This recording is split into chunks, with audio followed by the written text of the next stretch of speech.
Anak, yes po, Nay? Alam mo ba na manghuhula ako? Asan ang mga kamay mo? Eto, Nay. Nay, napapano kayo? May nararamdaman akong kakaiba. Mamamatay na ako? Siya nga hindi.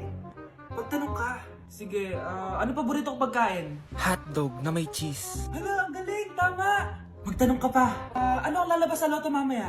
Ito ang winning number. Yayaman na ako! Huling tanong. Sige. Kailan ako magkakajowa?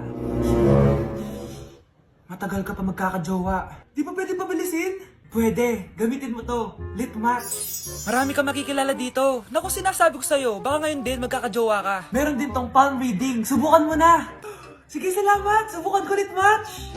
Okay, class! Na-miss nyo ba ako? Bumalik na si ma'am! At dahil first meeting natin, hindi muna ako magli-lesson. Gusto nyo ba yon? Ma'am, pwede po kami kumain sa kantin? Sure! Oh, yung mga gustong kumain, kumain na. Gawin nyo na lahat ng gusto nyo gawin. Basta, today lang yan ha. Next week, magli-lesson na tayo. Grabe, ang bait talaga ni ma'am, no? True, be. Kaya favorite ko yan si ma'am eh. Tara na, kain na tayo. Okay, class. What is the powerhouse of the cell? Scarlett? Ano ba yun? Starts with letter M. Mitochondria? Very good! Kaya mo naman pala eh. Thank you, ma'am.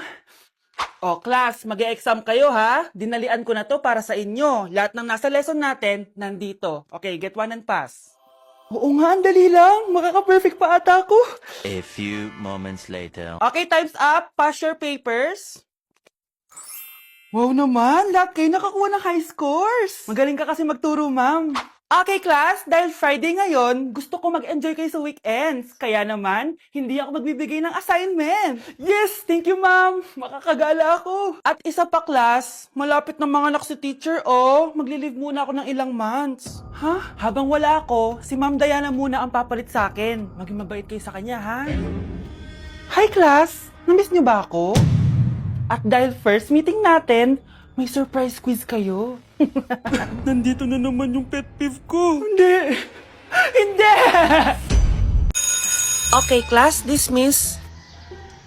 Oh, be, saan punta mo? Makikipag-date ako, be. Di ka makarelate, no? Kasi wala kang jowa. Date?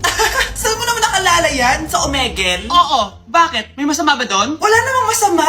Baka magulat lang siya sa totoo mong itsura. Che! A few moments later. Ano ba yan? Lobat na naman! Asan na ba yung kamit up ko? Miss, hold up to. Sus! First date pa lang, nagpo-prank ka na, ha? Hindi to prank. Hold up to. Scam ka pala! Akala ko mahal mo ako! Uto ka kasi. Akin na phone mo. Wag na phone! Hindi pa fully paid to eh! Eto na lang baon ko! Hindi ko pa nakain to! Akin na sabi. Gusto mo masaktan? Eto na po! Dami pang sinasabi. Lobat to! Asan ang charger neto? Ito po yung charger!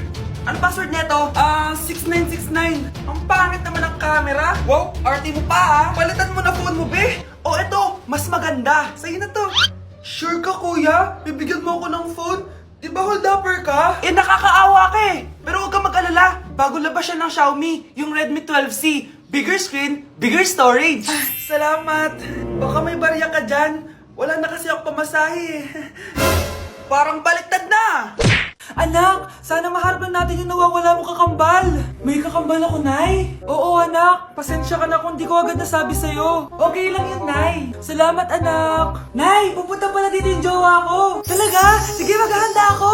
Few moments later. Nay, nandito na po yung jowa ko. Hello po, tita. May dala po ako para sa inyo. Wow naman, salamat. Wow naman, ang bait mo sa nanay ko. Parang nanay ko na din kasi yan. Oo nga eh. May sasabihin pala ako. Nanay ko talaga yan. Ha? Hindi ka ba nagtataka bakit magkamukha tayo? Sana maharman natin yung nawawala mong kakambal.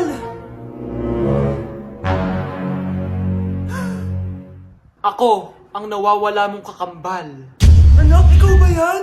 Oo, Nay! Ako ang nawawala mong anak! Pero, jowa kita. Jowa mo pa din ako, pre. Be, boyfriend ko nga pala. Ang pogi, no? Hi, Scarlett! Pogi ba yan? Mukhang talampakan. Oo, be. May itsura siya. O, di ba? Mukhang Korean. Be, ang ganda ng makeup ko, no? Slay, di ba? Slay ba yan? Mukhang pampatay yung makeup. Ah, oo, be. Slay! Di ba? Pwede na ako maging makeup artist. Makeup artist ng mga patay. Akin ka na lang. Ganda ng boses ko, no? Oo, be. Ang lamig ng boses mo. Ano kaya maganda i-cover next? Siguro cover your mouth na lang. Scarlett, okay ka lang? Akala mo ang pogi ng boyfriend mo? Ang pangit niya! Mukha siyang ingrown! Wala kang taste! At ikaw naman, akala mo slay ang makeup mo? Hindi! Mukha kang ililibing! Alam ko na kung ano next na i-cover mo! Yang bibig mo! Hindi ka naman marunong kumanta! Ang baho pa ng hininga mo! Grabe ka naman. Sorry guys, hindi ko mapigilan di man lait. Okay, class, settle down. Ibibigay ko na yung mga exam nyo. Okay, get one and pass. Ma'am, sorry I'm late. Class, anong sabi ko kapag late na dumating? Hindi po mag-exam. Tama! So, bawal ka na mag-exam, Scarlett.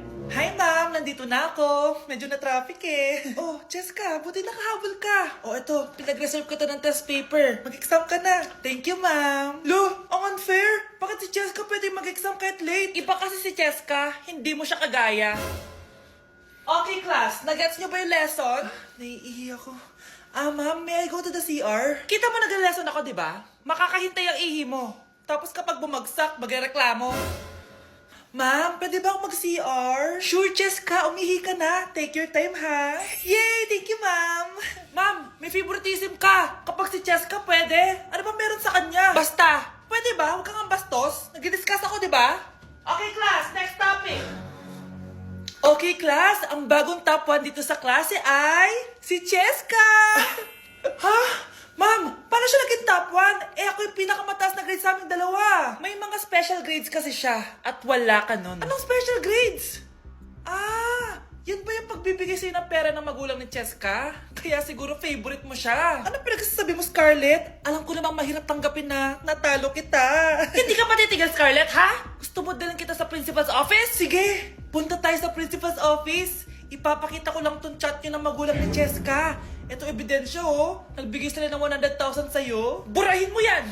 Humanda kayong dalawa sa akin. Aroy, tinanggalan ako ng ngipin. Napakalaki ng tinanggal sa akin.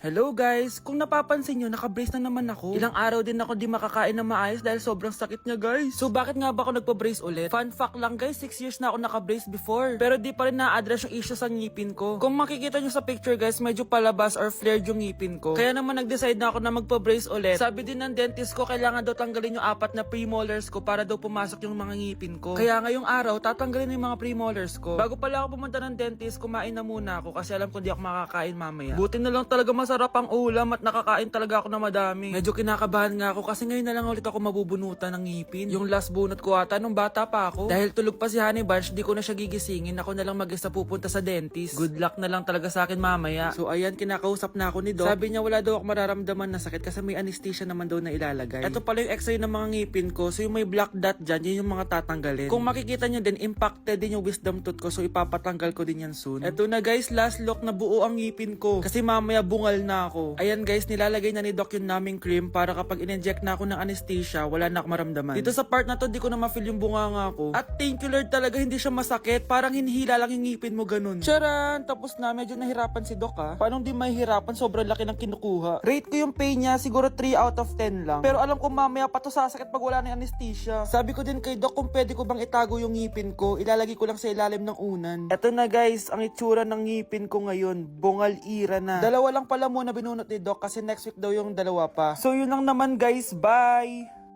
Anak, ang sakit na ulo ko. Ano kaya to? Try mong isa siya Google, Nay. Google? Ano yun? Gamot? Hindi gamot yun, Nay. Lalabas doon kung bakit masakit yung ulo mo. Sige. Sabi dito, anak, may stage 4 cancer na daw ako. Ha? Cancer? Wait lang, anak. May gamot daw dito. Inumin ko daw yung efficacent.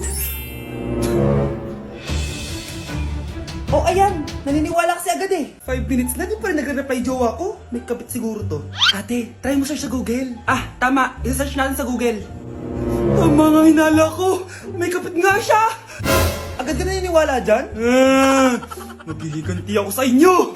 Happy Mansari, babe! Para sa'yo. Mansari mo mukha mo. May kabit ka. Ha? Anong kabit? So surprise kita kaya di ako nagre-reply. Ganun ba? Ang bobo naman ng Google. Si overthink naman. Paano tumaas ang grades? Hay naku, wag ka na mag-search sa Google. Ha? Bakit naman? Gayahin mo na lang ako, kaya mataas yung grades ko kasi jowa ko yung teacher. Ano? Actually, magkaka-baby na kami. Excited na ako. Delivery! Ito na po yung skincare nyo. Wow! Nandito na skincare ko! Buksan na natin! Wow! May pakutsara pa! Gaganda na ako nito. Uy, Mars! May chismis ako! Uy, Mars! Wait lang, ha! Nay! Nagugutom na ako! Nasaan na ba yun? Wala pa pagkain dito? Ba't walang pagkain dito? Nagugutom na talaga ako.